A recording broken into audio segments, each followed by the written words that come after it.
Question दिया है degree of unsaturation for the compound. ये जो कंपाउंड डला हुआ है ये आपका नैप्थलीन है, ठीक है। नैप्थलीन बॉल्स के बारे में सुना होगा, ठीक है।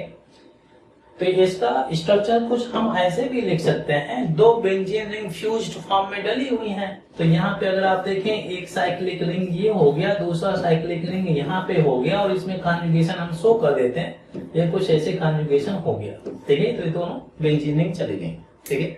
इस स्ट्रक्चर को हम ऐसे भी लिख सकते हैं। अब देखिए डिग्री ऑफ अनसैचुरेशन का फॉर्मूला आप लोगों ने पढ़ा होगा, ये होता है degree of unsaturation is equal to क्या होता है 2n1 minus n2 plus 2 divided by क्या होता है 2 हो जाता है, ठीक है। अच्छा n1 क्या रिप्रेजेंट करता है, n1 रिप्रेजेंट करता है भाई नंबर ऑफ कार्बन और n2 क्या रिप्रेजेंट करता है नंबर ऑफ हाइड्रोजन को रिप्रेजेंट करता है।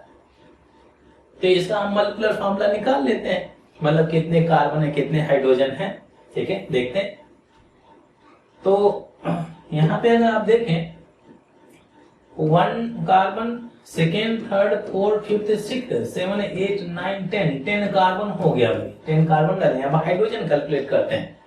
तो हाइड्रोजन के केस में आप लोगों ने देखा होगा कि जो कार्बन 3 बॉन्ड शो करेगा उसके पास में एक हाइड्रोजन होगा और जो कार्बन 4 बॉन्ड शो करेगा बॉन्ड लाइन स्ट्रक्चर में, ये बॉन्ड लाइन स्ट्रक्चर फॉर्मूला है।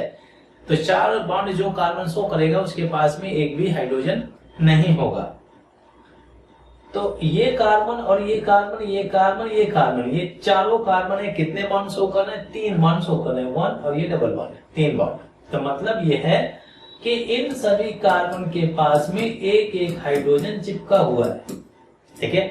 अच्छा अगर मैं इन कार्बन के बारे में बात करूं तो ये 2 कार्बन आपके 4 बॉन्ड शो कर रहे हैं, तो मतलब क्या है कि इन दोनों कार्बन के पास में एक भी हाइड्रोजन नहीं है। अच्छा अगर ये कार्बन ये कार्बन ये कार्बन तो इन कार्बन के पास में एक एक हाइड्रोजन चिपका हुआ है, तो टोटल हाइड्रोजन कितने हो गए भाई 4 इधर हो गए 4 इधर हो गए, तो टोटल हाइड्रोजन आपके हो गए 8, ठीक है।